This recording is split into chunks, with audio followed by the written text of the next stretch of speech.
Hey there. Hello.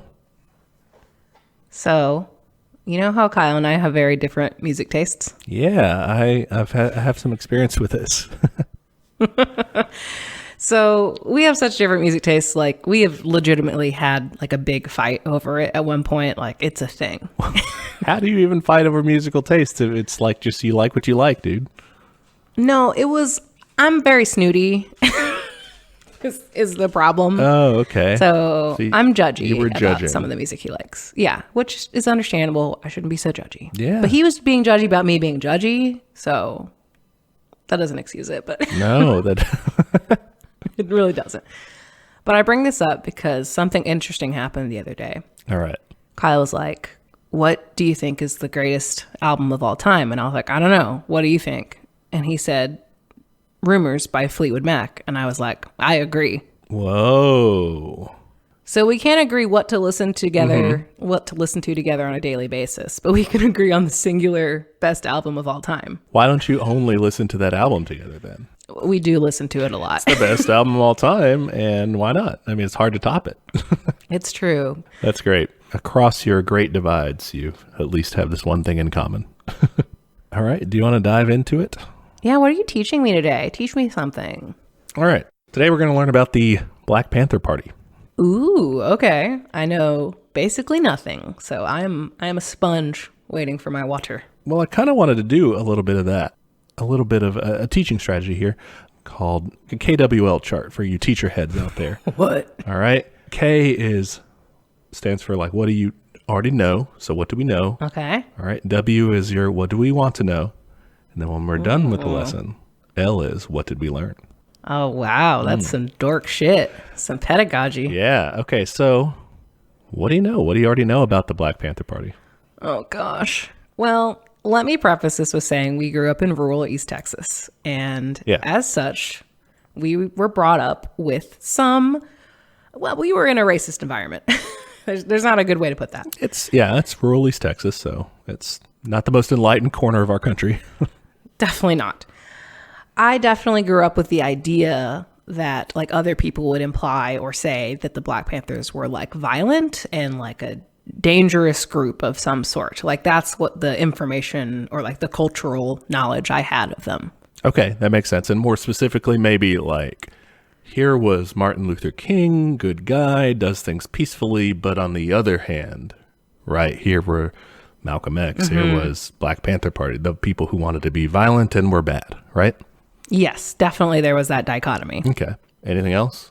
More recently, I learned about stuff like their like school breakfast program or lunch program, something like that. Mm-hmm. And I mean, that was definitely, eye-opening. But like I had already knew by that time, like they couldn't have been like as bad as I've been brought to believe. Right. But that was definitely, I was like, oh, they did like some really cool community shit. And yeah, so that's all I got, really. Awesome. All right. I know there's a movie coming out soon about one of them, and that's about it. Oh, yeah. That's the one about Fred Hampton, right? Yeah. Judas and the Black Messiah, I believe, is what it's called. Ooh, that's a metal-ass name. It's got that is a cool name. Directed and produced by Shaka King. It's coming out in 2021. It's got Daniel Kaluuya and Lakeith Stanfield in the main roles of Fred Hampton and William O'Neill. Okay. Sounds like our future movie night awaits us. Yeah, we'll need to watch that. All right, let's get into then, what are our learning targets? What do you want to learn here? Okay. I want to learn. I'm like picturing like a column chart on notebook paper right now. Yeah, usually we do these on anchor charts. It's just a big ass like paper, you can peel it off and stick it to the wall. Oh, okay, yeah.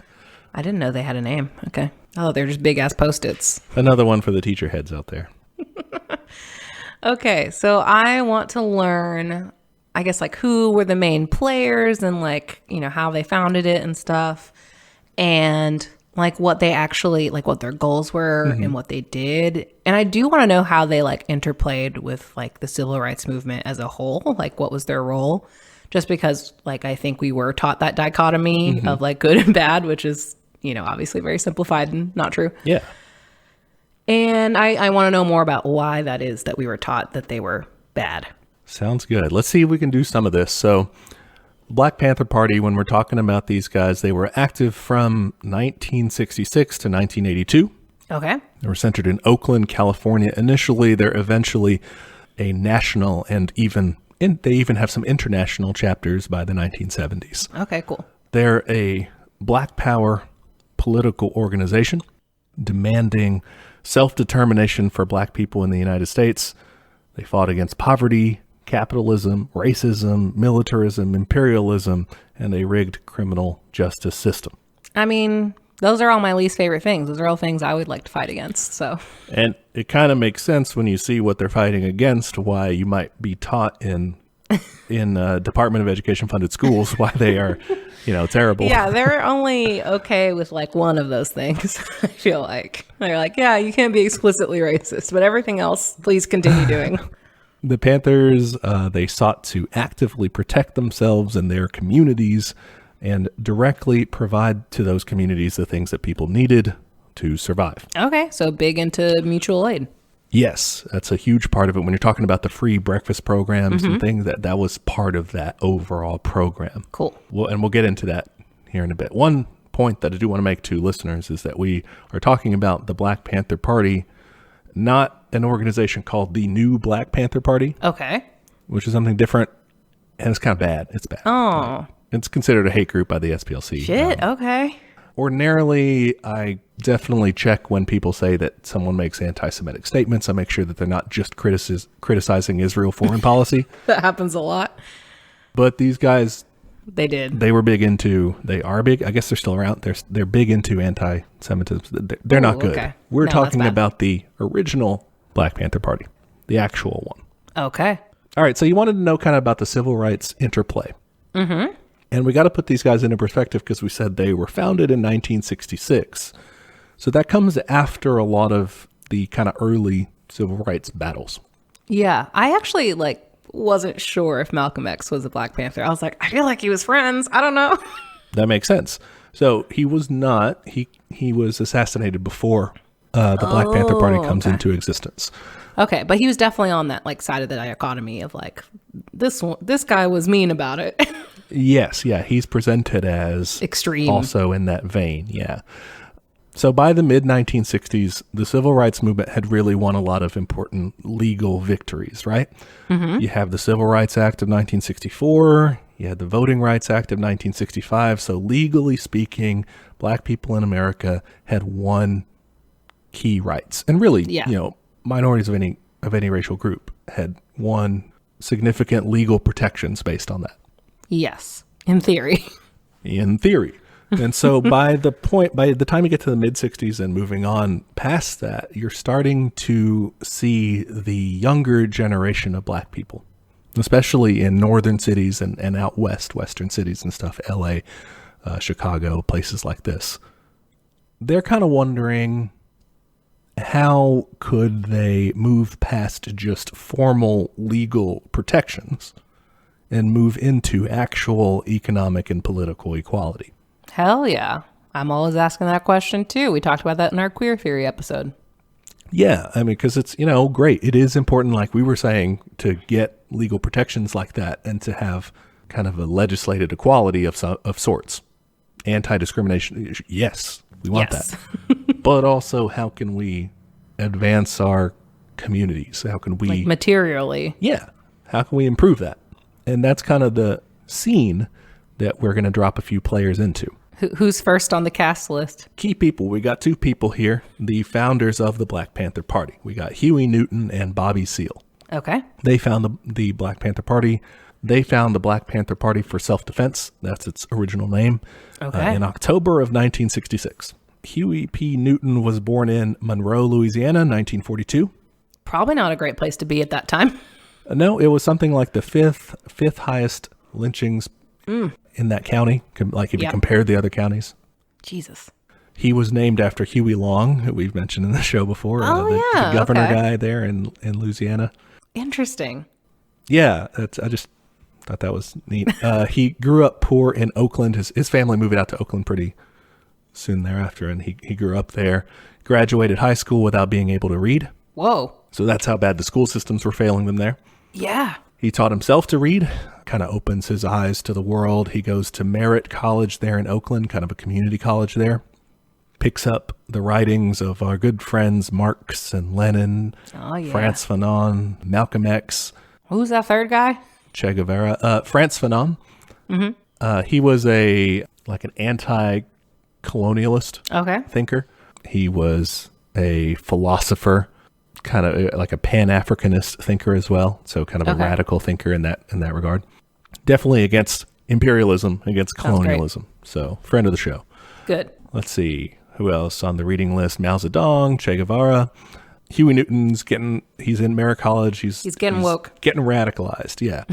And that's where he meets Bobby Seale. Okay. Here's our other guy, Bobby Seale, born in Liberty, Texas, 1936, lives in poverty, moves around a lot, moves to Oakland when he's 8. He dropped out of high school to join the Air Force. He gets discharged for bad conduct for fighting with a CO. Okay. Not a good idea, I guess. He ends up working as a sheet metal mechanic while in night school. And then he ends up going to Merritt College, where he meets Huey Newton. These guys, they meet up in a club there called the Afro-American Association. They get to talking. They realize that they share some common admiration for certain people. Malcolm X, for example, he had been assassinated the year before. They both thought he was onto the right stuff. Mm-hmm. They both had a desire to make some change happen in their community, to make things better for people. They're kind of having this conversation and they decide, why don't we do something about this? Why don't we start an organization, start a party? Sounds great. So that's what they do. They form the awesome. Black Panther Party for Self-Defense with Bobby Seale as the chairman and with Huey Newton as Minister of Defense. Minister of Defense. Wow. Okay. They're going for it. Yeah, there you go. So they start the party there. That's October 1966. 2 people. They come up with something called the 10-point program. This is like the party platform, and it's pretty cool. Okay. What are these points? It lays out the demands of the party simply and clearly. So I won't read the whole thing. It'll be in the notes if you do the Patreon route and you want to check it out. Yeah. I've got a lot of links in our notes this time. We're gonna hold there's them just hostage. so much stuff. Pay us. I will summarize for you because it lays out the demands of the party simply and clearly. Okay. Self-determination, full employment, reparations, housing, education, exemption from the draft, ending police brutality, mass prison releases, ending all white juries, and it finishes up with the summation: we want land, bread, housing, education, clothing, justice, and peace. Man, I am bobbing my head like that is a fresh new beat. I love it. That is great stuff. And it's simple. Like if you read the program, it's not jargoned up in anything like that. Oh, thank God. The first point is we want freedom. We want power to determine the destiny of our Black community. That is so good. That's it. There's nothing in there about the dialectical materialism or anything like that. Or the, Yeah, it's just easy. It's just like, yeah, I do want that. Thank you. Yeah. There's like 0% Marxism in here, really, theory in here, except for it's all grounded in that. It's just not. I love that. It's just not, presented to people that way. Besides, mention of like capitalist exploitation, which is also itself presented in a way that's understandable. So this is like what they come out the gate with, the 10-point program. Cool. I give it a 10 out of 10. They adopt the logo of the Black Panther. Hell yeah. It's a cool logo. Yeah, he's all like slinking up there, but looking like mad. It's cool. Yeah. And they kind of ripped it off a little bit. Okay. A guy named Stokely Carmichael, who was the leader of the Student Nonviolent Coordinating Committee, SNCC is what they're often called. They were a civil rights organization. He had started a group down in the South that was doing kind of like more civil rights activism, I think in Alabama, called the Lowndes County Freedom Organization. And they had been using the Black Panther as a logo there. And they were like, let's use that. That looks cool. Did they redraw it at least, or they just like crib it? I think so, because I don't know what the original one looked like, really. Okay. That's where they got the inspiration from. By the way, Tony Soprano has a Black Panther tattoo, and it distracts me every single time he's in his little tank top. I've never noticed that. So on my Okay. inevitable rewatch, I rewatch it every couple years. I'll check and see. We'll I can't remember if it's a tiger or a panther now. we need to find out for This is show very science. important. Okay, hold on. Tony Soprano. Tony Tattoo. tattoo. Okay, he has a finger tattoo also, which is always very distracting. No, I don't want a tattoo of Tony Soprano. Who would do that? Who is Oh, that's psychotic great. enough? Okay, it is a tiger. I'm very sorry. That's a tiger. Well, But no, Polly has a Black Panther though. really? Yeah, Polly. And Polly's like racist. But it's like one of those, like, Black Panthers are also like pretty common, like Japanese tattoos, you know? Japanese / like New American Oh style. yeah, he does have one. There we go. That was a good diversion. For the small little slice of our Venn diagram of listeners who watch The Sopranos, there we go. There you go. They come up with their uniform. Their uniform is blue shirts, black pants, a black leather jackets, black berets. I mean, it's a good look. Pretty much, yeah. Look as cool as you can. Yeah, they did a good job. And so they go out and they start. Let's get some members. Their first recruit is a guy named Bobby Hutton, Okay. a youth named Bobby Hutton. He was 16 years old when he's recruited. Oh, wow. He was recruited. He was their first treasurer.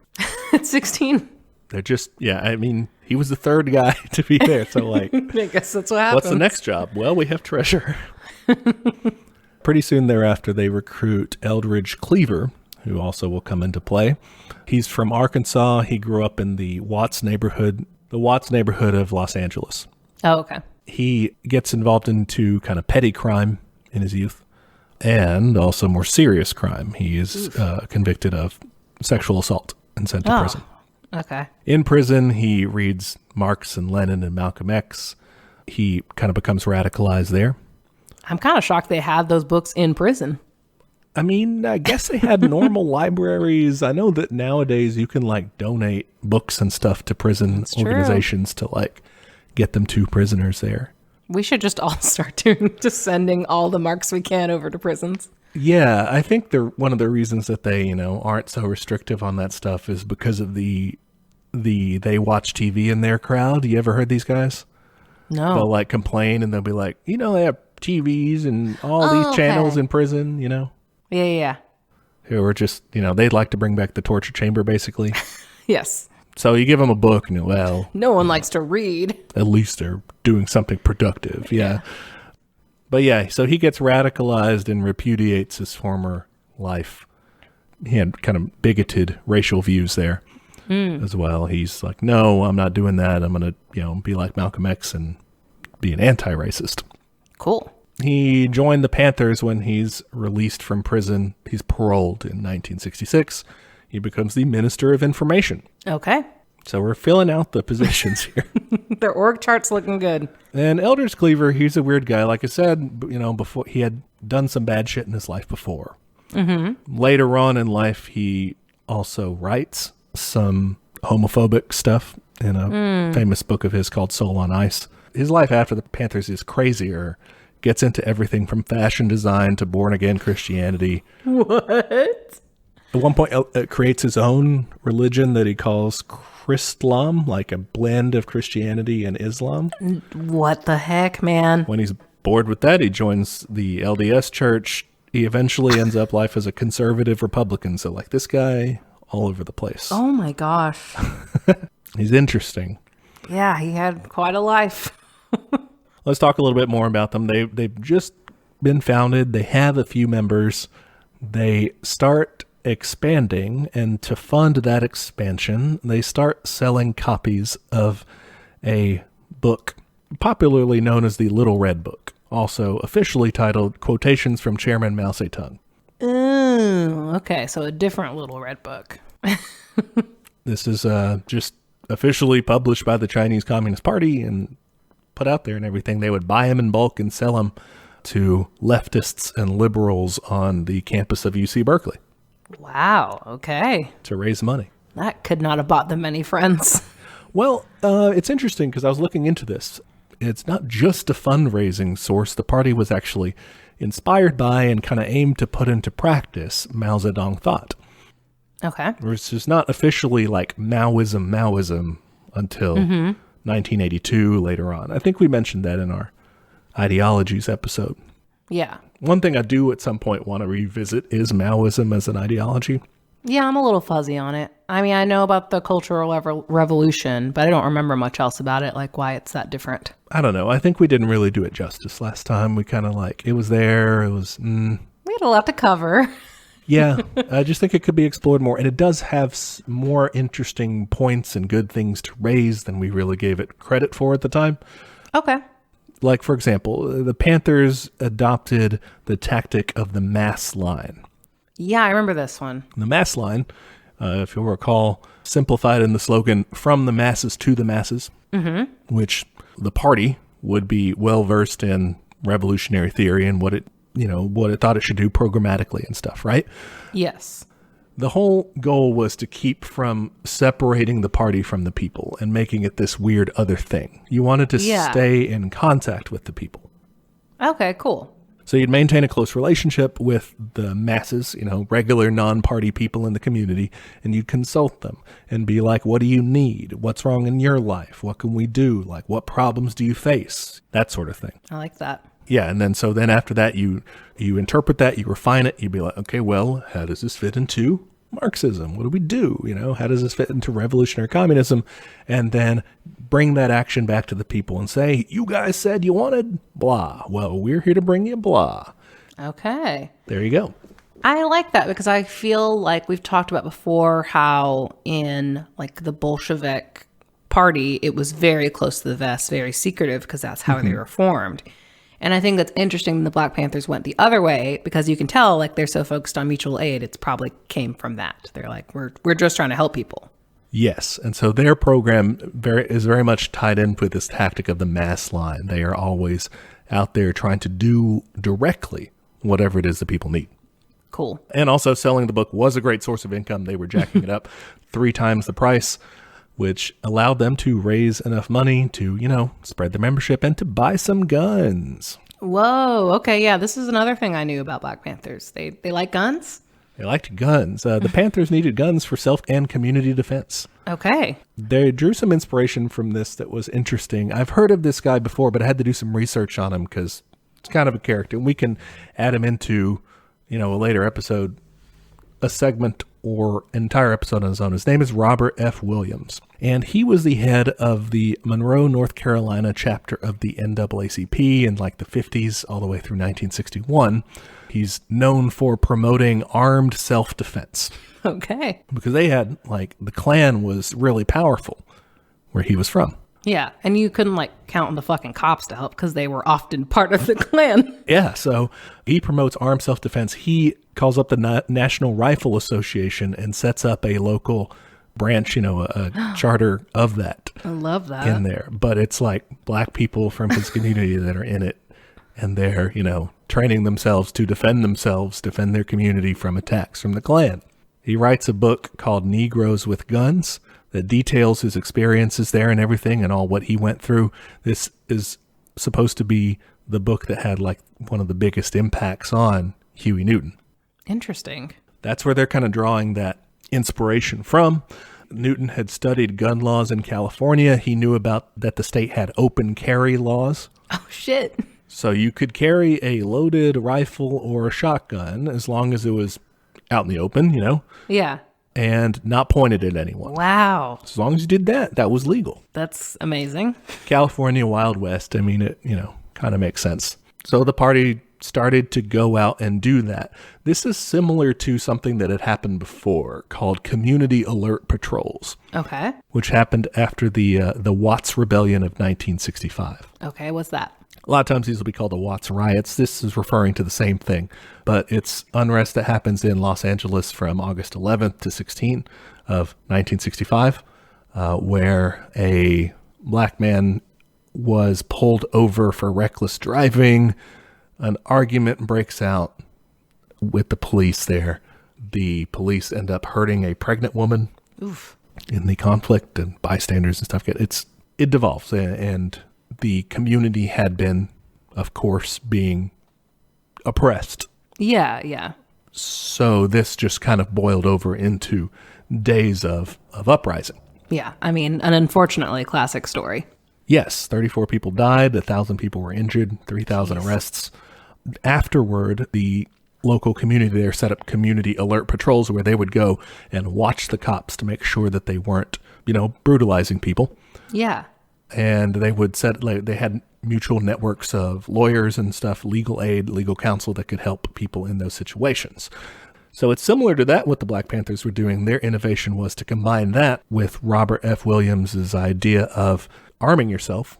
Mm-hmm. And now you have armed cop watching patrols. Wow. They made sure that the police weren't pulling any brutality on their watch. Damn, I bet the cops really hated that. They did. Yeah. They hated it a ton. They hated it so much that they got a guy named Don Mulford to propose a law called the Mulford Act in the California State Assembly. It was a gun control bill. Oh, wow. Yeah. In May 1967, they were proposing this bill to make publicly carrying loaded firearms illegal. Wow. I think I've told you about this before, but BoJack Horseman has an episode where women start carrying guns, like they get really into guns, and then they pass like comprehensive gun control bills because they're like, we can't have this. Yeah. This was deliberately aimed at ending the cop watching patrols. May 2nd, 1967, they meet to discuss that law. And this is when the Panthers put into action a little plan. They get 30 of their members, led by Bobby Seale. They go to the State House, and they go inside the building armed. Oh my gosh. To protest the bill. They get arrested. They get charged with disrupting the legislative session. Brings a whole lot of publicity to the Panthers. Yeah. Side note here, this bill was an incredible example of overwhelming bipartisanship. Of course it was. It was also supported by the NRA. Okay. Those stalwart champions of gun rights, except for when they're not. That sucks. It was signed into law by Governor Ronald freaking Reagan. Of course it was. He famously said of the law that he saw no reason why on the street today a citizen should be carrying loaded weapons. Whatever. Yeah. So the guns were a ridiculous way to solve problems that have to be solved among people of goodwill. I assume he means white people. Yeah, right? Jeez. It's a far cry from the, only thing that stops a bad guy with a gun is a good guy with a gun. Yeah, what the fuck? It's so fucked up. But hey, man, now the wrong people were carrying them, and so... So that's not okay. But in the story of our party here, this brought them immense publicity. Mm-hmm. People, recruits start rolling in. It's at this time that Huey Newton got into some legal trouble. Okay. Because on October 28th of that year, 1967, he's pulled over by the cops. The cops call for backup. There's an exchange of shots. Disagreement on who ends up shooting and whatever. Newton ends up shot. One of the cops ends up shot. One of the cops ends up shot 4 times and dies. Ooh, okay. Maybe he might have killed the cop. I'm not really sure. There's disagreement. Some people say he didn't, whatever. Okay. He gets convicted of voluntary manslaughter. He gets sent to prison. They appeal the verdict. It takes forever. So meanwhile, the Panthers launch this Free Huey campaign. Okay. To try to raise awareness of his cause. It raises their profile. Eventually, the charges do get overturned, but it's like in 1970. It's like a ways down the road. Again, this kind of fits in with them growing as an organization. So they get more recruits. Another big incident in their history is when Bobby Hutton, the treasurer, is killed. Oh, no. He was really young. He was. He was 16, I think, when they recruited him in 1966, so he would have been 18 at this point. Oh. On April 6th, 1968, he's traveling with Eldridge Cleaver and some of the other Panthers. This is 2 days after Martin Luther King had been assassinated. Oh, my gosh. So riots have broken out. Uprisings have broken out all over the place out of anger, out of this assassination of such a beloved figure. The group goes to confront some Oakland police. Cleaver This is later in life, so it's once he's like, when one of his weird stages. Okay. Claims that, kind of admits to picking a fight here or ambushing the cops here, but this is later in life. So I don't know if that was when he was a conservative Republican or not. I have no idea. They end up in an altercation, and the Panthers end up fleeing to Hutton's apartment building. Mm-hmm. It leads to a 90-minute shootout with the police. Oh my gosh. 2 officers end up wounded. Cleaver ends up wounded. The police tear gas the building. Oh my God. Hutton ends up stripping down to his underwear to show that he's unarmed when he comes out with his hands up in surrender. Oh. Even though he comes out like that, the police gunned him down. Oh my God. Shooting him more than 12 times. 12? More than 12 times. Oh my God. The police, of course, lied about it all, claiming he attempted to run away and ignored orders to stop. Of course. Cleaver ends up charged with attempted murder for the incident, and later that year he ends up jumping bail and fleeing to Cuba. Stays there with Castro for a while until Castro starts to suspect that he's like set up for the CIA or something, because the CIA was always trying to set up Castro. So he leaves. He goes to Algeria instead. Okay. Weirdly enough, this same year, 1968, that Cleaver is nominated as the presidential candidate for the Peace and Freedom Party. What? Yeah, kind of a radical choice for them, but they're basically socialists, I guess. Okay. But I think he was like also ineligible. I don't know. Well, for being a convicted felon for one, but also for, I don't think he was going to be old enough or something like that. Okay. Anyway, big event there because now you have multiple people either in jail or in exile or killed. Yeah. This is the sad part of the movie. To counterpose that, the party was still expanding. The party had expanded to major cities all across the country, anywhere from Atlanta, Boston, Chicago, Dallas, Detroit, Los Angeles, New Orleans, all over the place, right? Yeah. Peak membership ends up around 5,000 direct members. The newspaper called the Black Panther had a circulation of around 250,000. Yeah, so they were spreading the ideas, right? Spreading the membership. And their ideas also were kind of changing.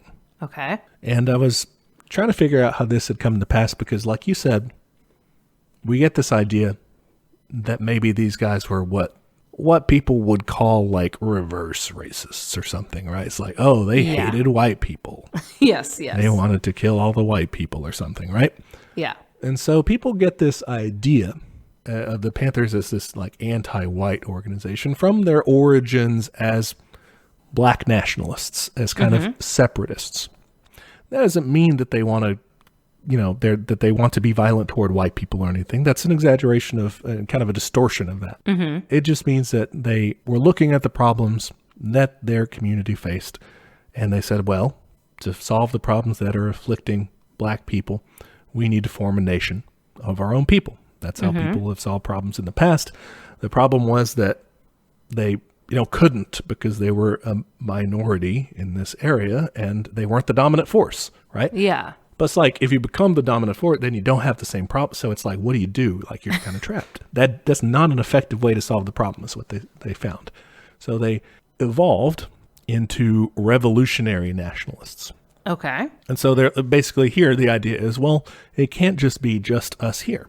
We need to join with black people throughout the country. Right? We've got all these different kind of colonies all over the place, oppressed by the same oppressor. We should kind of unite throughout. That's when they're spreading, right? They move on past that to the idea that it's not just going to be enough to just look out for ourselves. We need solidarity with all these other different groups.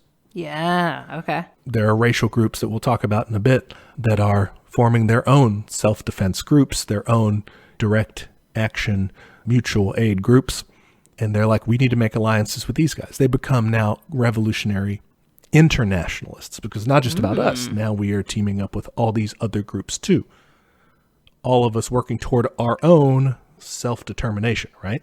Okay, that sounds good. This I got from a talk that Huey Newton gave, kind of explaining the evolution of the party. So from here, Newton argued that basically, and this is going to be maybe confusing, so I'll try to make it understandable. He argues that nations no longer effectively exist. Okay. All right, now, crazy, but let's see how. This is because he says that the U.S. empire was hegemonic at this point, has domination over everything. I mean, yeah. All right, and he says, look, even like literal actual colonies of places or countries that are now independent nominally are still actually colonies, and there's no way for them to escape. For sure. Like, economically speaking, like, they're completely oppressed by us. And that was what his insight was he's saying, economically, there is no way that you can not be a colony of the U.S. empire. So there are no nations. There's just the empire and people who are oppressed by it. Yeah. I mean, that makes sense to me. So he says, okay, we got to move on past the concept of nations then. We shouldn't be fighting for a nation because that nation will just be a colony of the U.S. empire. He says there's really just these communities in the world, that, you know, like we said, people who are oppressed by the empire who want to determine their own destinies. So he says this situation is what he calls intercommunalism. Okay. And so he says right now the world is in reactionary intercommunalism. That's the bad situation where you have the U.S. on top exploiting everybody and exploiting all the communities, keeping it for themselves, right? But he says the world, we're sufficiently advanced, or at least soon will be. We should be basically kind of how Marx says, we should seize the means of production to make it good for everybody, right? Yeah. Revolutionary intercommunalism would be getting all the people, all the oppressed people all over the world to team up together and take power for themselves. Okay. I think that makes sense. Sounds hard, but cool. Yeah, no, it does sound hard, but I think it's important kind of to lay out that distinction that the Panthers did start out in this kind of more small, narrowly tailored, we are fighting specifically for and only for our rights, and kind of expanded to seeing the bigger picture and uniting with other groups. Yeah. Not to put that aside, but to do that too. Yeah. And I remember reading about like some of the gay liberation groups and stuff that eventually they came to support the gay rights movement. And like, that was a really big deal because before, like, that wasn't really a thing. So yeah, that was definitely, it seems like they're all about that intersectionality, which, you know, I love. Yes. And that was a process, and we'll get into their party issues with sexism and gender and everything a bit later. But that's something that is also kind of going on that they're improving on as they go. They're also, during this time, engaging in just straight up crime. Okay. Some extortion, some burglaries, some robberies. All right. To fund party activities. It reminded me of like Stalin's outlaw group. Oh, yeah. With the Bolsheviks and stuff. And Lenin's all like, please stop doing this. Don't give me this money. He's just like, it fell off a truck, you know. Don't worry about it. I guess it's a source of funding for them. And it's in this year, in 1968, that we get the entry of our dear friends of the show, the FBI. Oh, good. The FBI, big fuck you if you're listening. For real. Eat my butt, FBI. They had created back in the day, in 1956, they created this organization, or this operation, I guess, within their group called the Counterintelligence Program. Okay. And it was known by the acronym, or I don't know what this is, initial something, COINTELPRO. Okay, yeah. Kind of an acronym, kind of not. You take like parts of it, yeah, I don't know, that.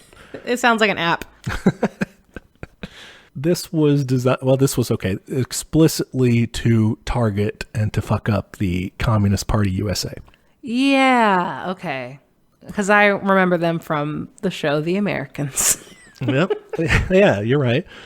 To increase factionalism, to cause disruption, to win defections within the Communist Party USA. Cool. That's what it was designed to do, but it was almost immediately expanded to include black civil rights leaders.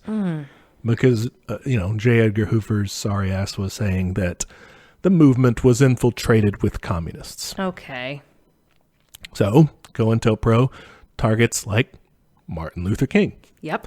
The FBI famously wrote him, and this wasn't revealed till like so much later, that they had written this, put together this package of blackmail, encouraging him to kill himself. Jesus. That was our own government. Ugh. Malcolm X, also a target of COINTELPRO, who tried to sow division amongst the ranks between Malcolm X and the Nation of Islam and different black nationalist groups, which ultimately leads to Malcolm X's assassination. Shit. Okay, so they caused that? By these disgruntled groups. Yes. I mean, they stirred that up. They point people in. They just push. Ugh, trash. Wiretap surveillance, undercover informants, false communications, all this used to undermine civil rights groups and civil rights leaders. This, in July 1967, gets turned sort of in the direction of the Panthers when the FBI directs COINTELPRO to neutralize black nationalist hate groups. Okay. As well as civil rights groups. They end up setting up a program called the Ghetto Informant Program. Okay. Where they try to infiltrate poor black communities to monitor dissident groups. Well, how do they even do that? I mean, are there even any black people in the FBI at that point? No, but they pay informants. They pay off people, okay. Mm-hmm. By the end of this program or throughout it, I'm not sure how they tally it up, but they end up with at least 67 informants in the Black Panther Party. It's in September of 1968 that Hoover turns his gaze specifically to the Panthers, describing them as, quote, the greatest threat to the internal security of the country. What the fuck? He really hated them. By the following year, the Panthers had been singled out in 233 out of 295 authorized actions under what they were calling COINTELPRO dash, like the operation name, I guess, right, was COINTELPRO dash Black Hate. If you find yourself running an operation that has that name, maybe you went wrong somewhere. Yes, it's time to reevaluate. Surrender and yeah.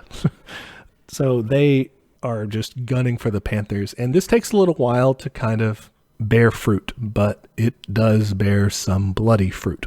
Okay, so was there a problem with them? I mean, I'm assuming these people were probably racist, but they were also scared because they had guns and stuff, I'm assuming, or like... So like J. Edgar Hoover, of course, personally racist. The system he's working for is a racist system. Mm-hmm, mm-hmm. They probably didn't like the communism part. Yeah, it's a Marxist, it's a revolutionary group. Yeah. So that was scary to them. Okay. It was challenging the authority of the cops. Yeah. And we'll see from some of their mutual aid programs and like the food programs we were talking about, that was seen as challenging like the legitimacy of the government, because it's supposed to be doing that. But it's not. It's failing its job. Yeah, but they were showing that. And so they were pissed about that too. Okay. They just thought this was like the seeds that would lead to a wider like revolution that would threaten them. Sounds great. Yeah, so COINTELPRO, they start targeting the Panthers with undercover operatives. They start spreading false information, dissent. They start paying informants to pass back information to the FBI. One of the big tricks that we'll see them use is using anonymous letters. And like I said, as time goes on, this is going to get bad. But this is when it starts. 1968, They're like, we got to do something about these guys. And they start doing that. Okay. 1968 is also the year that Fred Hampton joins the party. Fred Hampton may be the coolest Panther. Not sure. Sounds but great. He's really cool. He was born in August 30th, 1948 in the suburbs of Chicago. Graduated from Proviso East High School. Honor student in 1966. Goes to a local junior college there. Majors in pre-law. And becomes a successful youth organizer for the local NAACP branch. Cool. He's like Star Child, Golden Child. Mm-hmm. And just 1 year out of high school in 1967, the FBI opens up a file on him. What could he possibly be doing at that age? Suspicious of his leadership abilities, even as a young person. I mean, he's just leading the local NAACP branch. Yeah. This guy, I mean, think about it. We got to spend a little bit here feeling sorry for ourselves, man. I'm in my 30s now. This guy, 1 year out of high school, is already on the FBI list. What is this? What did I do? I know. It took us a long time. Oh, we're woefully behind the ball here. We just got to step it up. Apparently. 1 year out of high school, he's on the FBI's watch list. They open up a file on him. They tap his mother's phone in February of 1968. And by May, they've put him on the agitator index, which is their list of people they're watching, I guess. Wow. As a, quote, key militant leader. This is, again, a child. Yeah, I mean, at this point, he's 19. Still a baby, as far as I'm concerned. It's not even till November of that year that he joins the Black Panther Party's Illinois chapter. That was before he joined the party. He was already key militant leader. Jeez. So super cool. And once he joins, he's a whirlwind of a force there in the party. He organizes weekly rallies. He supports local strikes. He leads community cop watches. He teaches political classes. Cool. He's all over the place. Oh, that's what we could do. Yeah, I mean, in our future revolutionary group, we can just be the teachers. Yeah, well, that's the only thing we'll do. Yeah. We're never going to get on the watch list if that's all we're doing. They'll still call us militant. His biggest achievement, we'll get to it later, but he makes an impact on day one, including setting up the Black Panther Party's free breakfast for school children program in that area. Okay, that's the thing I've heard about. Yeah, that's what we're going to get into next, because it's cool. This starts in 1969 in January. It's called the Serve the People program, or it's also called their survival programs. Okay. And this kind of comes from that Maoist influence we were talking about, that adoption of the mass line, focusing on what do the people need. Yeah, and they need breakfast. Yeah, they start setting up these survival programs to directly provide needed services to the people in their neighborhoods. The Free Breakfast for School Children program, they start that in January 1969 out of St. Augustine's Church in Oakland. By the end of the year, they were so popular that they set up similar programs across the U.S. They're feeding, by the peak of it, over 10,000 kids a day before school. Wow, that's amazing. They're feeding them. They're asking them about their lives. They're teaching them Black history while they're eating. They're spreading the party message. They're really getting out there. That's so nice. Yeah, it sounds great. So great that our friends at the FBI, the COINTELPRO, they didn't like this. I'm sure they didn't. They're They terrible. tried to discredit it. They said, oh, this is just propaganda. They even would raid breakfast program locations while the kids were there eating. What the fuck? Again, if you find yourself interrupting children's breakfasts, you've entered a very bad space. Yes. Wow. They will resort to any means necessary to combat their enemies, I I guess. love how they're like, this is propaganda. It's like, they're being nice. Like, how's that propaganda? Maybe they're just nice. Yeah, could be. The Black Panther Party went on to set up several other survival programs, including clothing distribution, Okay. political classes, transportation to and from prison for visitation, Cool. ambulances, rehab treatments, testing, like medical clinic testing stuff, and also just straight up free medical clinics overall. That's awesome. So real direct action mutual aid stuff. Yeah. I mean, how would they, this is a stupid question maybe. That's okay. How would they do this? Is it just that like everyone in the organization would just like pitch in money, or like they would be like, I'm a lawyer, I'll help you with this, or I'm a doctor, I'll help with this part, you know? So as far as the direct services, I'm not quite sure. Okay, right. How do they get a doctor to the medical? Hopefully they're not volunteering to do it because they're not medically trained unless they are. specifically are. But hopefully that's not just like, oh, I would imagine they would get some community buy-in and be like, hey, can you put in some pro bono hours here? Okay. I do know that they did a lot of fundraising. And by this point, they had been becoming kind of a popular cause of celebrities and stuff. So like sometimes people would put on like charity events for them and stuff as well. Okay. So raising money that way. So yeah, there was a lot of fundraising too, just to like be able to directly provide this stuff. Okay. That's cool. So we're still in 1969 here. On April 4th, this is where we get back to Fred Hampton. His biggest achievement here, along with all the other stuff he was up to, he was also a peacemaker. Okay. And he ends up brokering a non-aggression pact with Chicago's biggest street gangs. Wow. Gets them not to fight each other. That's impressive. Says, we got shit going on in the community. We can't have you guys fighting each other. Let's not do that.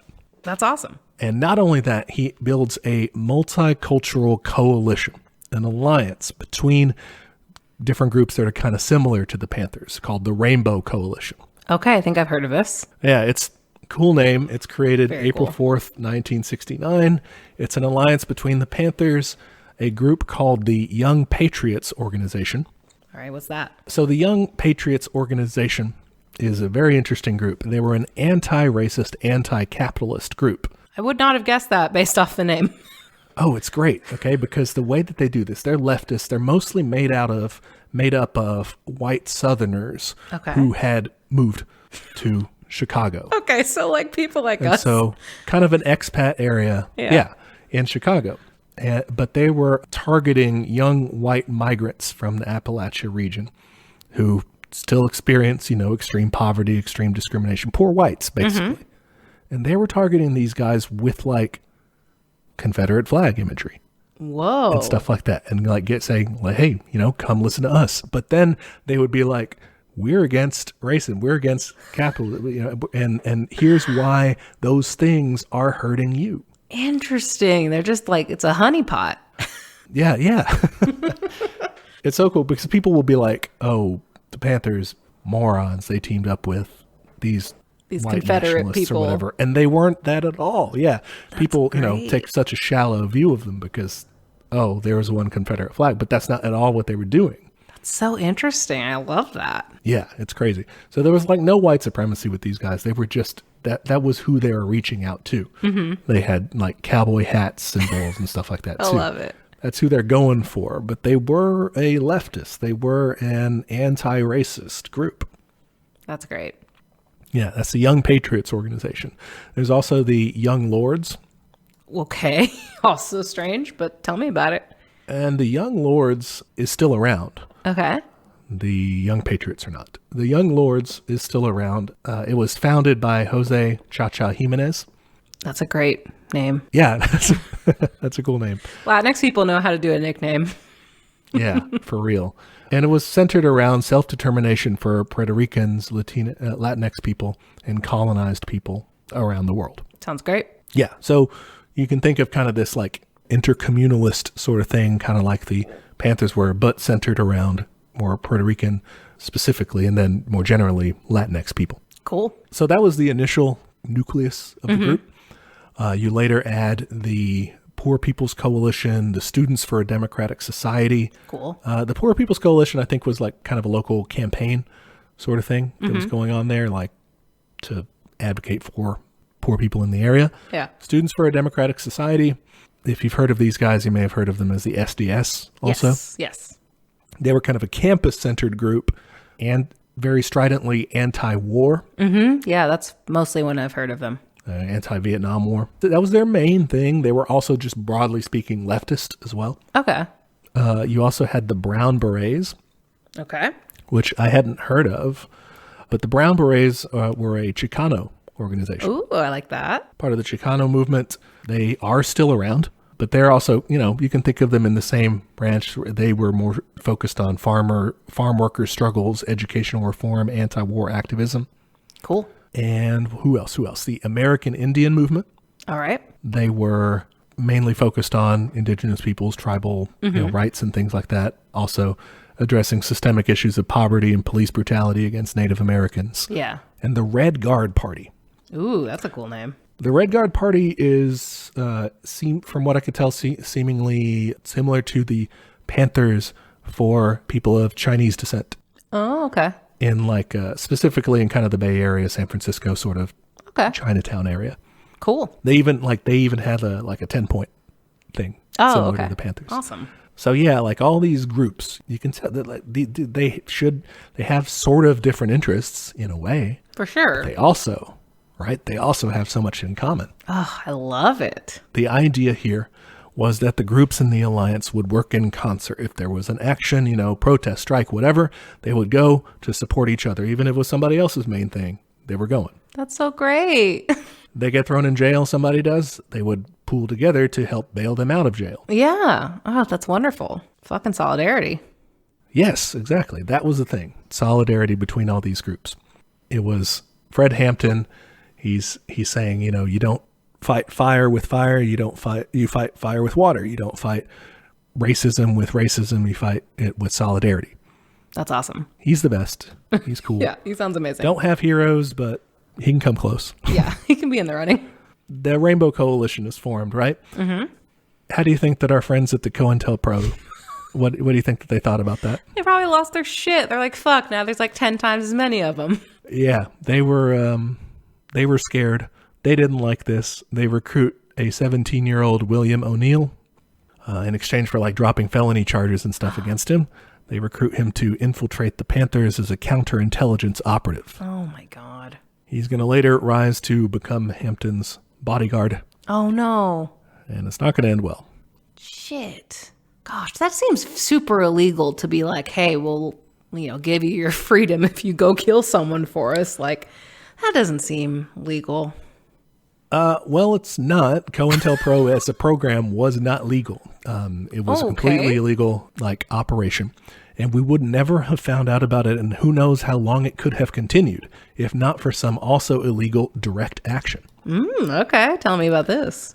So this was in 1971 when the Citizens Commission to Investigate the FBI, this really secretive group, it was decades later that they actually found the members of this group, and they were like, okay, enough time has passed, it's fine. But these guys in 1971, they broke into an FBI office in Media, Pennsylvania. Okay. And it was crazy.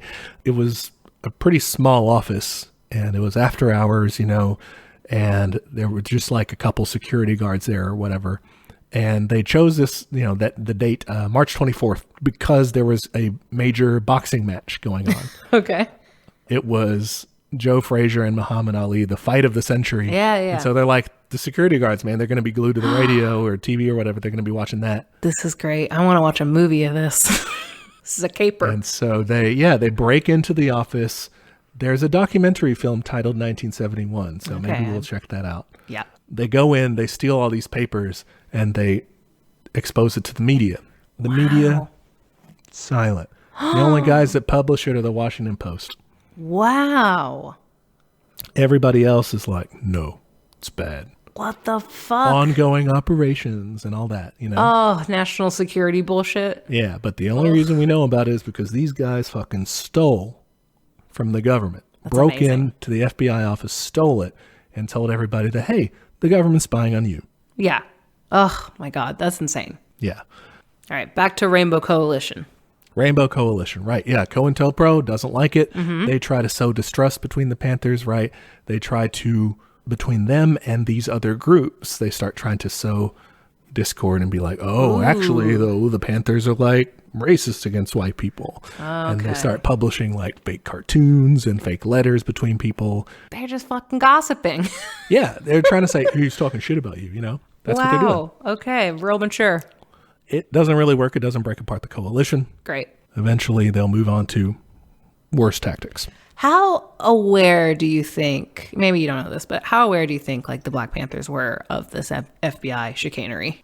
Pretty aware. Now, they were aware that the FBI were targeting them. I don't know that they were necessarily aware of the forgery aspect of stuff. Okay.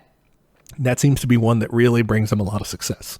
Yeah. The fact that they're aware that there are FBI informants doesn't help them too much because they don't know who they are, and it actually kind of hurts them. Yeah, because they don't know who to trust. Yeah, and that actually leads us to an event in 1969 in May. Okay. Where the party kind of takes some steps astray and ends up killing somebody. Okay. They seemingly should not have killed, or you could make the argument probably shouldn't have killed anyone in the first place. But yeah, it's because of COINTELPRO, because they're suspicious that, they're super paranoid, who's an FBI informant, whatever. May 1969, they suspect one of their members in New York, Alex Rackley, of being a police informant. Was he a police informant? I don't think so. No. I don't know for sure. I guess it could have been. But what they did to him was not justified either way, because what they do is they torture him until he confesses. Oh, my God. Okay. And then they execute him. Oh, my God. And it's just it's 3-4 people that do this. 3 people, I think, that do this. But there's a big trial in New Haven, Connecticut, I believe.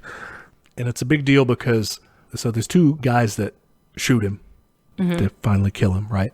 And one of these guys accuses Bobby Seale, one of the founders. They accuse him of giving the orders to do this.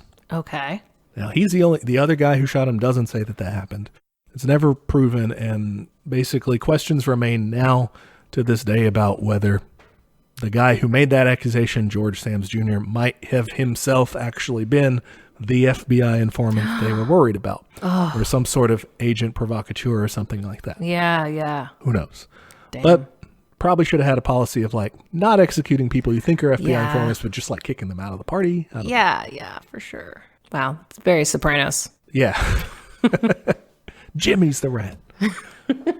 It's fucking Jimmy. I knew it. They always have to say, I knew it. No, you didn't fucking. All right. It's in July. Back to good things that they do. It's in July that the Panthers open up their first liberation school. That sounds great. I want to go to liberation school. It sounds awesome, man. July 1969, they set up their first liberation school. It starts out as kind of an informal after-school program that provides kind of like academic support and stuff and snacks to students. Sounds great. Also very important. Yeah. And I'll just cover the evolution of this here. It spans time, but this is all thematically in one thing.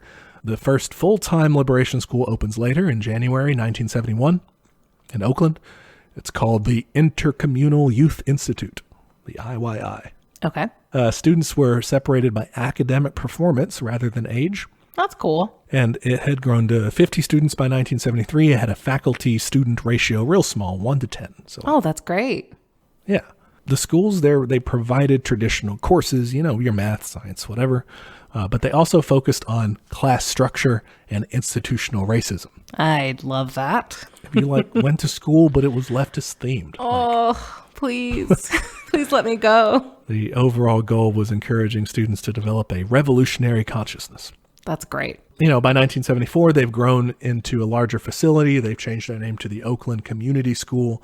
They eventually, down the road, it's in 1977, receive an award from the state for having set the standard for the highest level of elementary education in the state. Wow, that's amazing. It's crazy, right?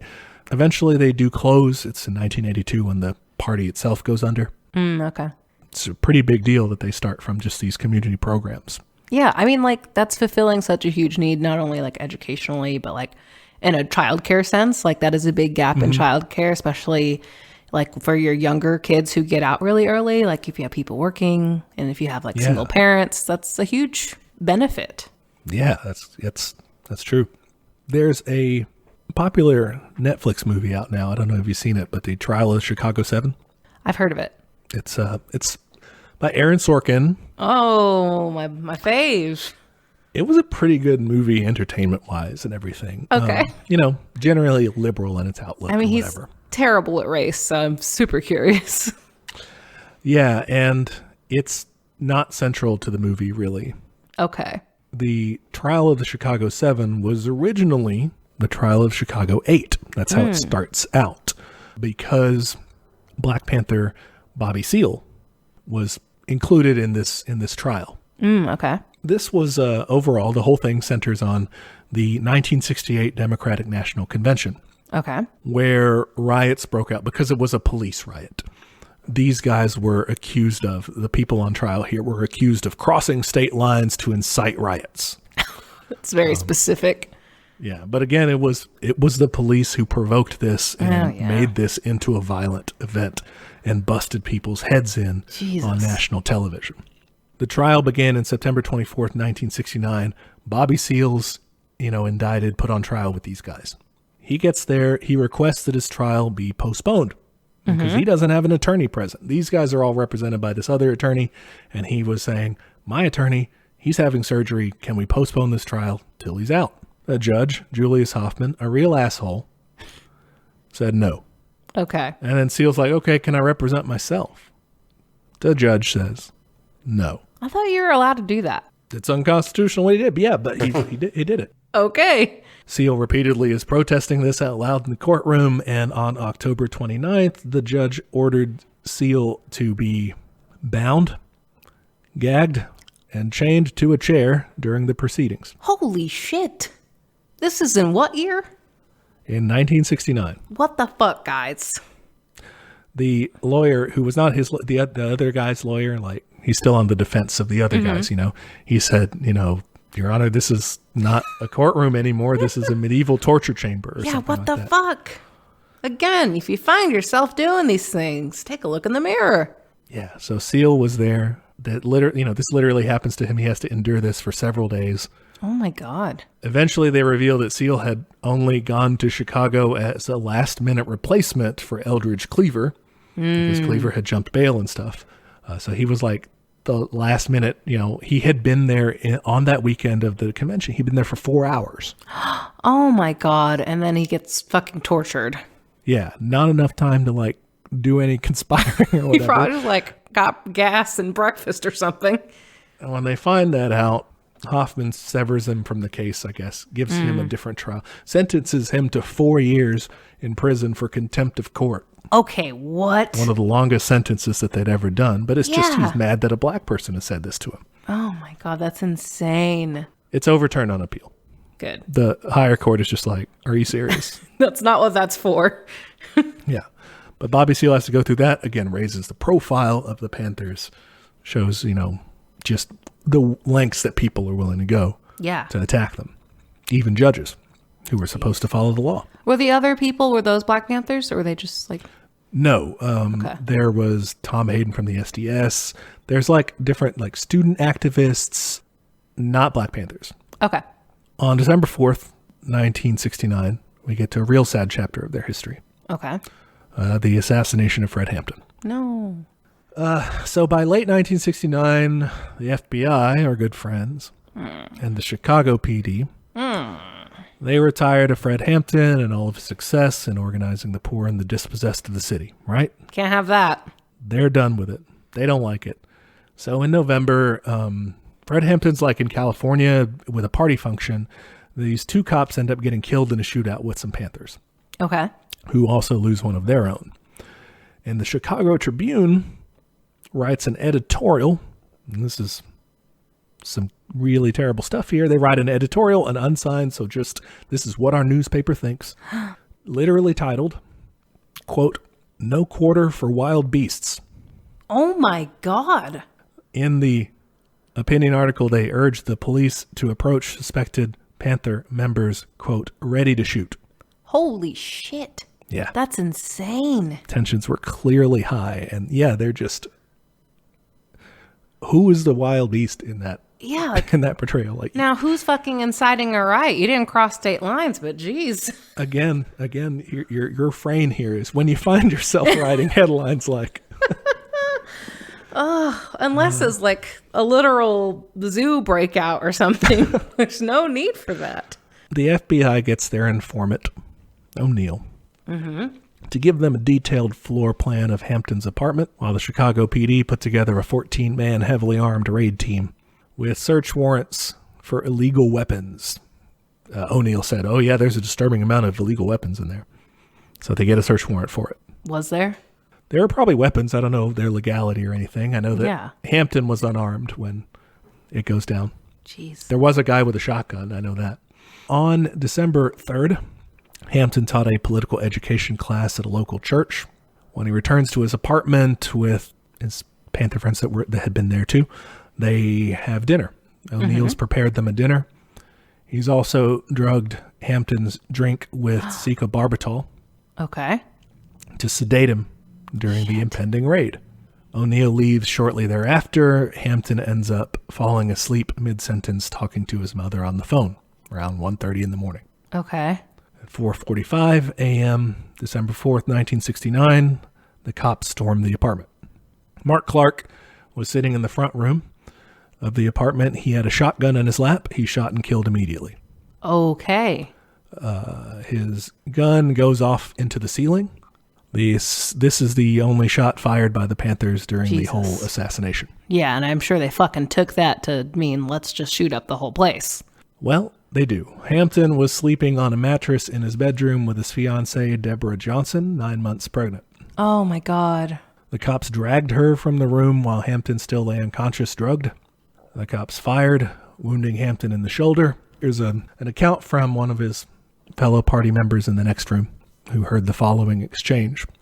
"That's Fred Hampton. Is he dead? Bring him out. He's barely alive. He'll make it." Then 2 shots ring out, a deliberative pause between each of them. Later, these will be found to be point-blank shots. Oh my God. Then they hear, "He's good and dead now." It's just straight up executed. He was 21 years old when they executed Oh, him. Yep. 21? Mm-hmm. Oh my God. Yeah. The cops dragged Hampton's body into the doorway of the bedroom, left him there in a pool of blood, and started firing at the rest of the Panthers in the other bedroom, seriously wounding several of them. Before then, they dragged them out into the street, beating them along the way. These Panthers there were charged with aggravated assault and the attempted murder of the officers. What the fuck? They were held on a $100,000 bail. The charges would later be dropped. They didn't do that. Yeah. During the course of the assassination, the cops fired at least 80 shots.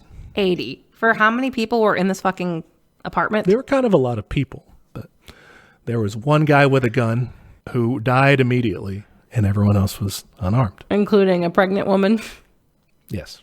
Jesus. Like I said, the police end up lying about the assassination altogether. They claim that they had been attacked, that they had defended themselves, and in their press release or their press conference thing, this is going to be enraging to hear, but they praised the remarkable restraint, the bravery, and the professional discipline of the officers involved, I imagine, for not killing every last person in the apartment. What the fuck? Yeah. What the fuck? I mean, like, straight up lying, saying that, like, they were defending themselves. Like, that's just a lie. Even if you had wanted to, like, pretend this was in any way, like, legal, if someone actually had illegal weapons, you wouldn't just fucking, destroy everything, right? Like, that's... Time to die, RoboCop style. That's not how that works. Jeez. Yeah. Insane. The county attorney, Cook County State's Attorney Edward Hanrahan, backed them up. He also lied to the press. He claimed that the Panther shot first and that they refused to cease firing even when asked. Considering they weren't firing in the first place, that was a pretty big lie. Yeah. Oh, my God. Later, Hampton's family ends up winning a $1.85 million suit, a wrongful death settlement from the city of Chicago. Jeez. I mean, too little, too late, but yeah. Yeah. I mean, can you imagine if we fucking still had Fred Hampton? Like, that'd be amazing. Yeah, it would be. Took him too young. He just achieved so fucking much, and he was 21. Like, that's insane. And Chicago had pacified the gangs. Yeah, that's amazing. Gotten people to work together. And all these different groups seemingly fighting for their own interests, now fighting together for all of their interests, individually and all combined. A different trajectory. The left would have had kind of a real shot with him. Yeah, I was thinking that too. It's that fucking space meme, man. Like, that's where we would be. Yes, for sure. Jeez. All right. The last section I have for you is called The Demise. Oh, I don't think I'm going to like this one. No. So we have the death of Fred Hampton in 1970. Eldridge Cleaver's already abroad. Mm-hmm. He kind of goes traveling through Asia, visiting communist countries there in North Vietnam, North Korea, China. He's got like a Panther delegation with him. They kind of form some closer ties and orient the party, more of this internationalist approach. It's in August 1970 that Newton's finally released, that appeal finally happens, and he comes back into the fold. And while Cleaver is abroad and Newton's back in play, COINTELPRO, our friends here, this is half about the Black Panthers, half about COINTELPRO. Yeah. They start seeing some more fruits of their labor as they create a split. They engineer a split between Newton and Cleaver. Okay. And they use fake letters to convince Cleaver that Newton's doing all these terrible things. He's fucking up the party. The people really are looking to him for leadership. Convinces him to be against Huey Newton. Okay. And so Newton is on this talk show or something. I wasn't able to find footage of this. I just saw this in that was citing a book. But Newton was on this talk show. Cleaver calls in from overseas. They've got a satellite link or something. Spicy. Calls in and he's like, fuck you. You're doing all this your reactionary stuff. You're wrong. We should be doing this. Whatever. Criticizes him. Okay. So Newton ends up expelling him from the party. Kicks him out. See you later. Eldridge Cleaver leaves, joins up with, or forms, it's not quite sure, a group called the Black Liberation Army. Okay. Which seems like it was kind of already in existence as the underground wing, the underground kind of military wing of the Panthers. Ah, I'm okay. not quite sure. I really couldn't get the inside scoop on it. Okay. But he leaves the factions between the people who like Cleaver and the people who like Newton. They kind of go to war, assassinating each other's members. I think 4 people end up dying in that conflict. Shit. Okay. Our coalition's not looking so hot. Yeah. It's in September that Huey Newton ends up visiting China, his own kind of Panther delegation there. He's he's greeted heroically. Thousands of people are out there waving the little red book, displaying signs that say, "We support the Black Panther Party, down with U.S. imperialism." I mean, yeah, that sounds great. Yeah, that's cool. He ends up meeting with various ambassadors, with the prime minister. He comes back praising China as, quote, a free and liberated territory with a socialist government. Interesting. Yeah. So I thought in light of our own episode looking at China, or answering that question about it anyway, might have to revisit it at some point. I know, yeah. I definitely need to do a deeper dive in there. Between 1972 and 1973, the party does something pretty dumb. Okay. All the chapters that it's got all over the nation, they start shutting those down. Okay. Why do they do that? And say, hey, come on back to Oakland. You got to come back to Oakland. We're putting all our resources in here to take over Oakland city government.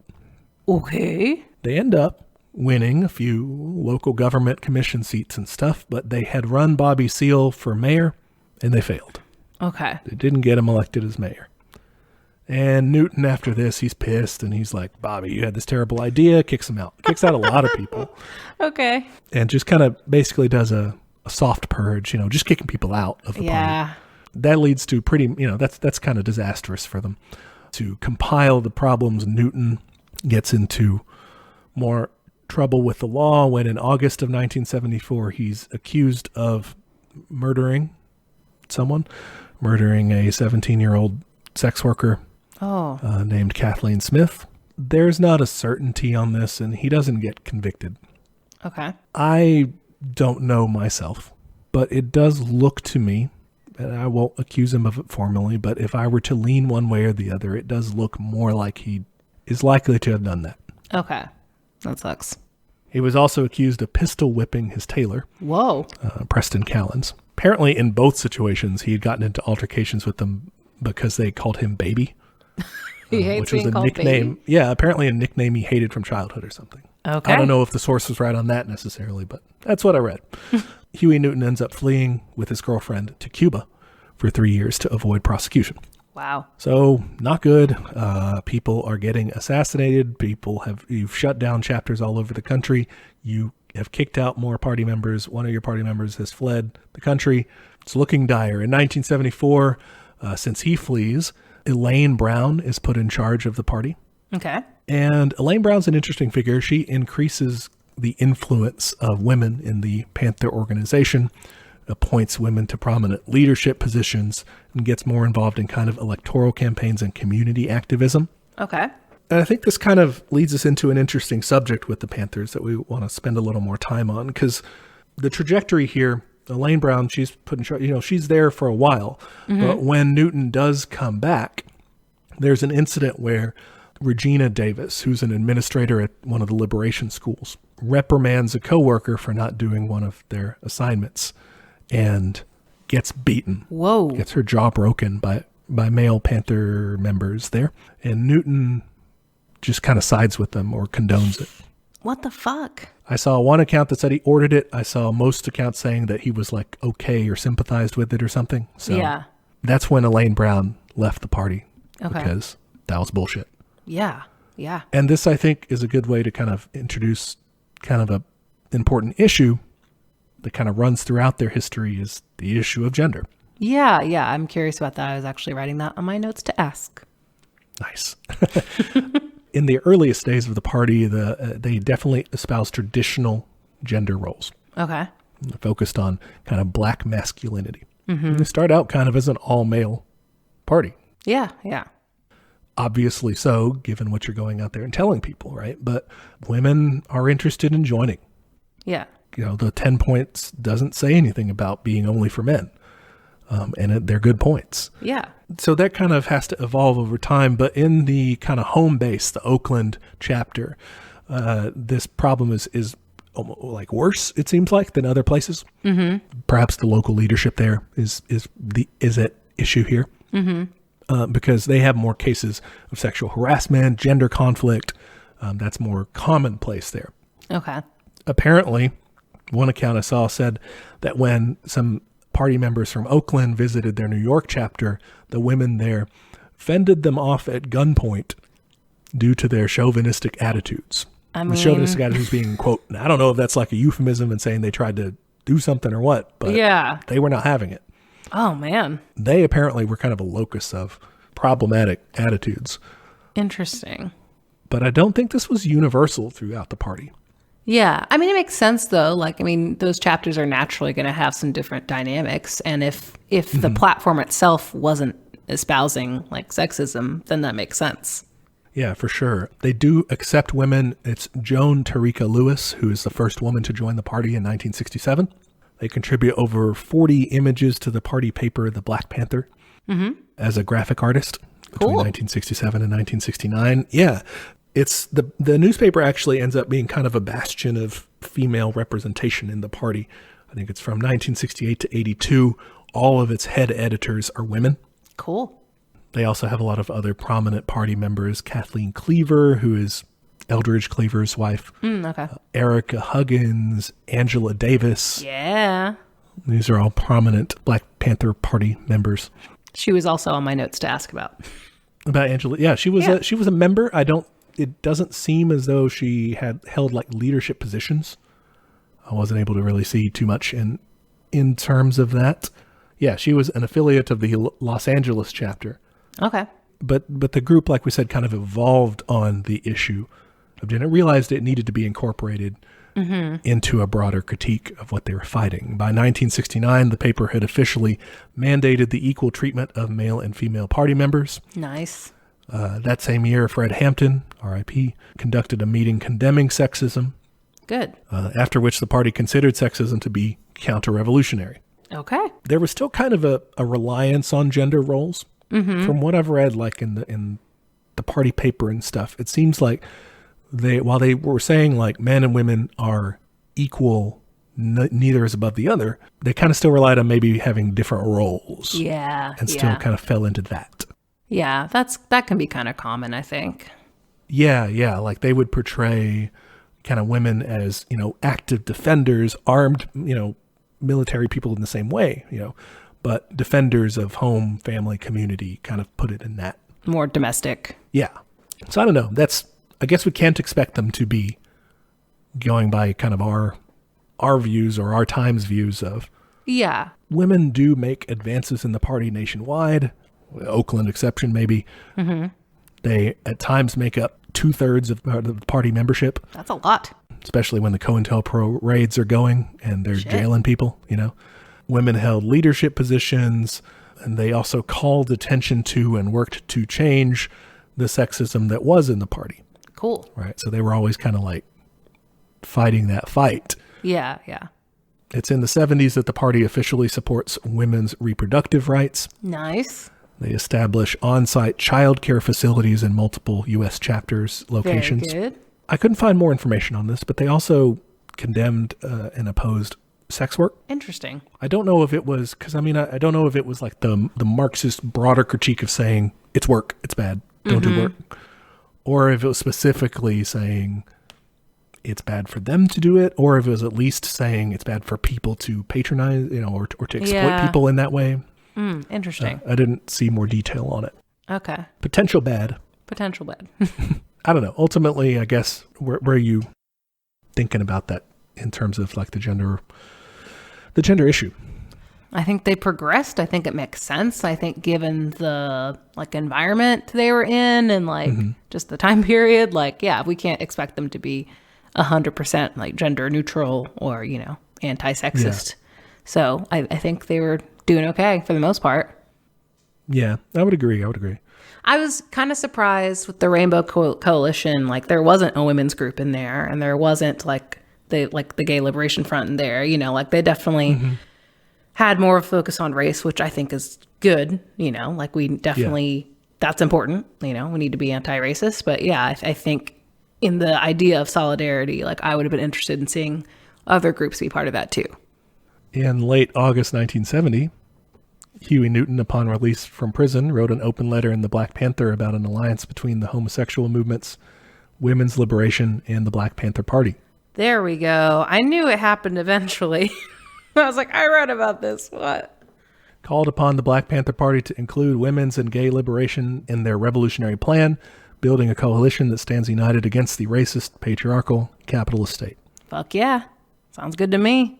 He does kind of problematically say, I have hang-ups myself about male homosexuality, but his message is overall good. Okay.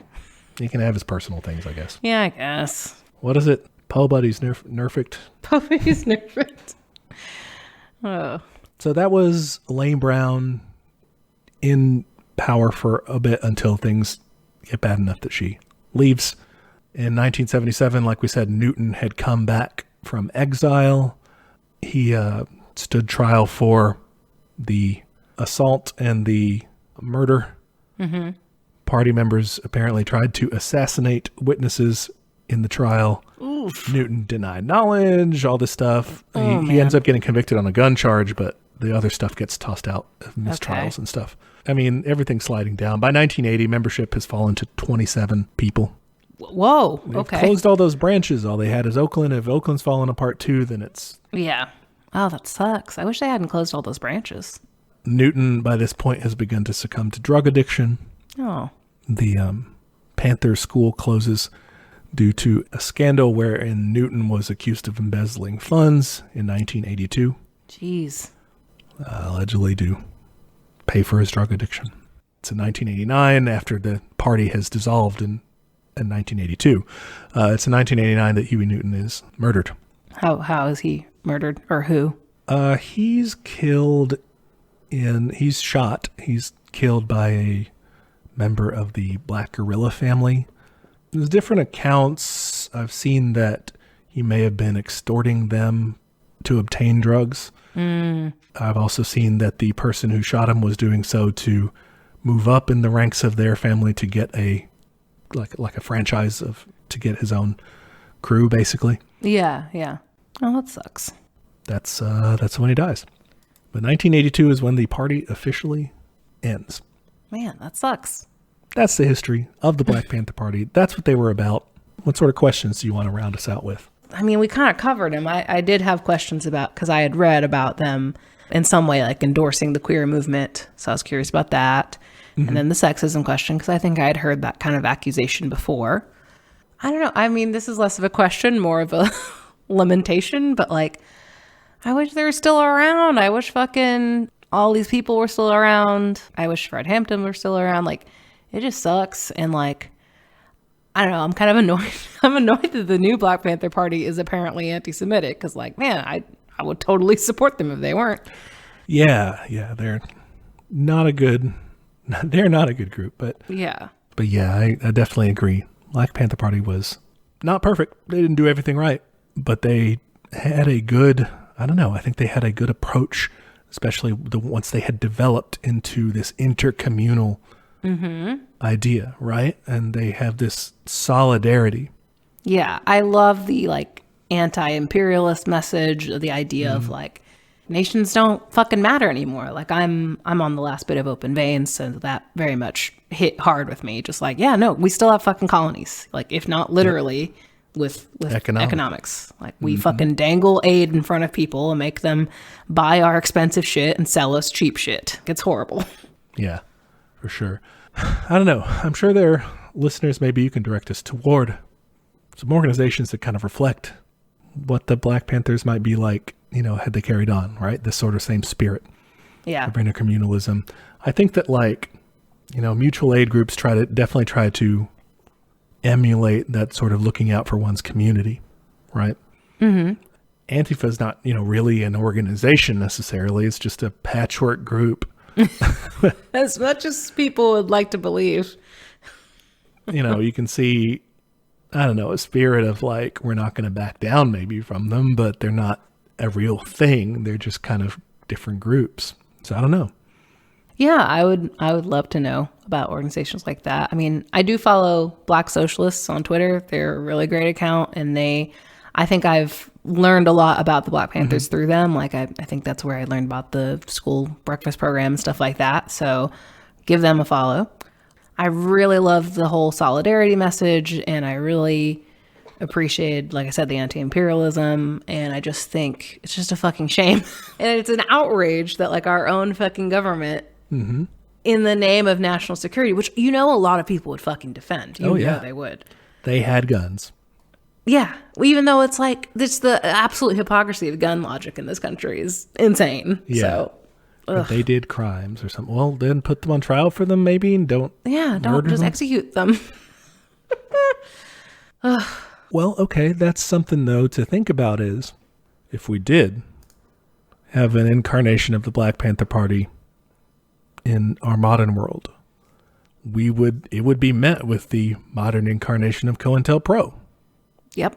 When Fred Hampton became a big enough threat, he became no longer a threat. I mean, it still happens. Like a lot of Black Lives Matter movement people like got mysteriously killed. So in Ferguson, yeah, lots of them were dying in burned cars. Yeah. Having been shot. Yeah. It's not fucking out of the question. I don't know. What would we do? We can't just, it's a question for an entire other episode, I think maybe, but what does the left do to move beyond, isn't it a shame that we can't have a revolutionary, intercommunalist, a revolutionary communist organization dedicated to actually overthrowing capitalism and, all the stuff we want to do? Isn't it a shame we can't do that in an organized way without, the FBI overthrowing us, killing us? How do we move beyond that? I have no idea. You have to reach like a critical mass, right? Where like you can't murder everyone and get away with it. Yeah, I don't know. But it seems like they're totally willing to murder everyone and get away with it. Like we saw fucking cop cars run over crowds of people. So, well, yeah, because ultimately you don't have to run over that many people. Yeah, you just have to run over a lot of the people who are there, which aren't that many people in comparison. And just scare the shit out of everyone. So many people might be like, "Oh, isn't that horrible?" But they're also not going to go out there and take to the streets and to oppose it. Yeah. Yeah. Well, they'll make excuses for them. I don't know. Well, now I'm sad. There were lessons to be drawn, I think, in terms of doing mutual aid, serving your community in a direct way that's not, you don't want to go down this liberal idea of like, oh, let's keep it separate from politics. Because what the Panthers acknowledged, I think, really well was that what they were doing was inherently political. Yeah. Distributing free food was a political act. Yeah. You can't be like these people who are like, oh, that's, thankfully we were able to put politics aside and do this thing. Well, what's interesting about that, I was thinking whenever we were talking about like the food programs and stuff, what was it called? The survival programs? Mm-hmm. I was kind of drawing a parallel with like church charities where they do similar things. Well, they'll like have potlucks and stuff like that, but they're definitely also trying to indoctrinate you. So like, yeah, that's really smart. And like, it's a good idea to do that because like the fucking other side's doing that too. Like, yeah. Yeah, for sure. What you're doing is I guess you have the opportunity to advance that, but just by saying we need to do this, right? Okay. So their inherent political message is the government is not doing a good job of giving you what you need. Mm-hmm. We, the churches, will do that because we can do a good job of that. Private charity is a good way to handle this. Exactly. Right? Their message is let us rich people take care of you. Right. Yeah. And then the Panthers are saying the government, that part's the same. Mm-hmm. The government's not doing its job, but we, the community, we, the people, are going to be doing this for ourselves. Mm-hmm. It should be our job. It should be our local community's responsibility to help ourselves. Yeah. To help each other. Yeah. Yeah. I think that's really effective. I don't understand how to get involved in mutual aid besides throwing money at it because I'm a dummy. So I super admire those organizations that make that a core part because I think today it feels like it's really easy just to either throw money at something or just post about something, all these things. Or even like when we saw that kind of, they dipped their toe into electoralism there, like in the later mm-hmm. part where they're like, let's try to get this guy elected mayor. And it's like, that's fine. But like the base should be providing materially for people because if you can prove that that's a possibility, that that is an alternative, then you're winning. Like, that's the goal. Yeah. We're both not great activists in terms of No. actually doing activist shit. No. We'll just yell about it on the internet. So, yeah, that's our sad contribution. There are ways. I mean, and if you contact mutual aid organizations, you can actually, sign up to volunteer in different ways and be a real, be a real activist in that sense. It's not a closed door. Yeah. It's just how can you combine that with the 10-point program? I mean, how can you combine that with a revolutionary approach? Yeah.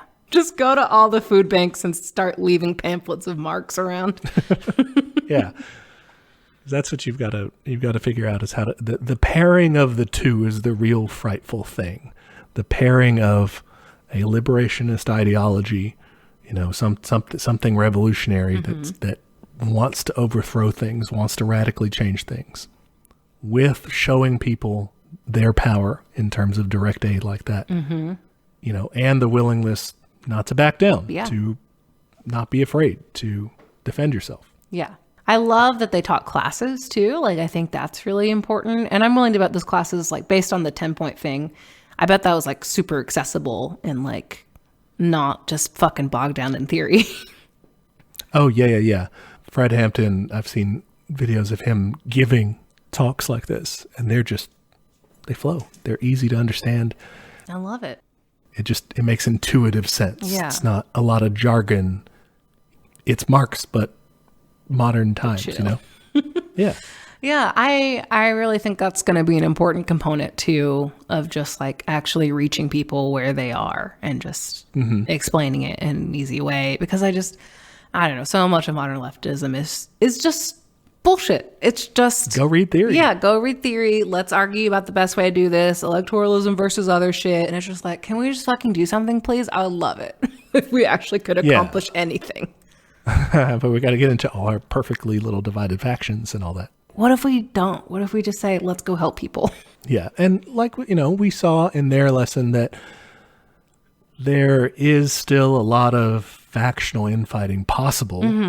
That's one of the mistakes that they made, but it is something we would have to work through, whatever new organization would come to be. They at least got off the runway, like they devolved into that. We haven't even gotten past that. That's our first step, is being factional. That's true. It's fine, whatever. It's frustrating right now just seeing so much attention on like fucking centrist races and bullshit that I'm just like, this isn't helping anyone. Like, I just don't care. Yeah. We're retracting all our resources to win the mayoralty or whatever you call it. Mayoralty? To win the mayor's office. We're doing that, but in our times, basically. Yeah. Saying, okay, now let's do electoral. I don't know. Yeah. Not my thing. I mean, I get the logic of it, because I think some of it is we're raised in a culture that thinks that is the solution. Like, I mean, if our dad is listening, every time we complain about politics or something, he'll be like, well, you should run for office. And I'm like, first off, I don't have $1 bajillion. Secondly, what is that going to do? Like, I'm going to get in there and I'm going to change it from the inside. And, like, I'm not going to be able to do everything I want to do. Yeah. Like, I don't think that's a practical solution. It could have some change, but not without a mass base of support. Yeah. That's the thing. I think that's one of the big lessons from the Panthers is they were able to develop this mass base of support. Yeah. And that was because they had those mutual aid programs. Because of that mass line, because of figuring out what the people wanted, being in touch with that. Yeah. Okay. Well, let's wrap up. Thank you for going over all that. Yeah. Thanks for being a great student. You had excellent questions. Hopefully we tackled all of the things in your want to know column. Oh yeah, I forgot my column. I should have like posted that or something, or kept it so I could post it. Yeah, no, thanks for being a great student. No problem. That was quite a lot of research. I'm looking forward to next week when I think you're going to be doing a kind of class presentation here, right? Yeah, I'm doing a student research project. I've got my trifold poster and that wavy border stuff.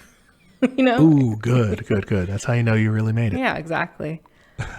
But this is actually based off of a listener email we got from a listener in India.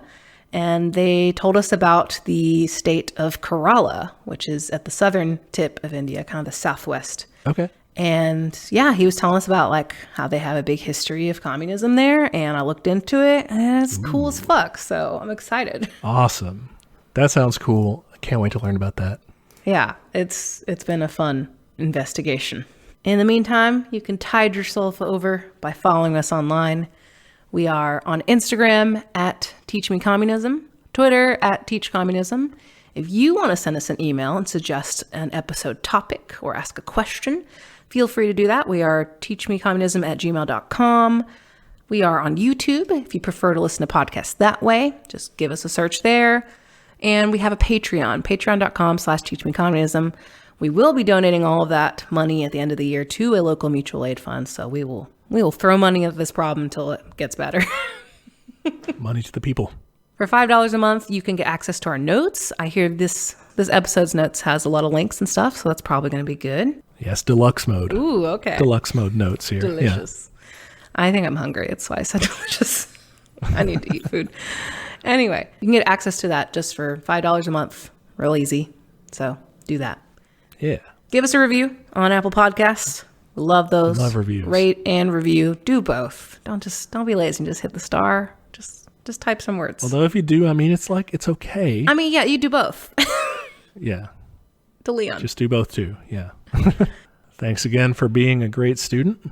Thanks for teaching me. That was a lot, dude. Thanks for all that research. That sounded difficult to do. It was fun as hell, but yeah, it was a lot. Okay, good. I'm glad you're into this because this podcast would not work. If it was me every week, I'd be like, ugh. I have to do this. No, this was super cool. I only have enough nerdy energy for like one episode a month of me researching.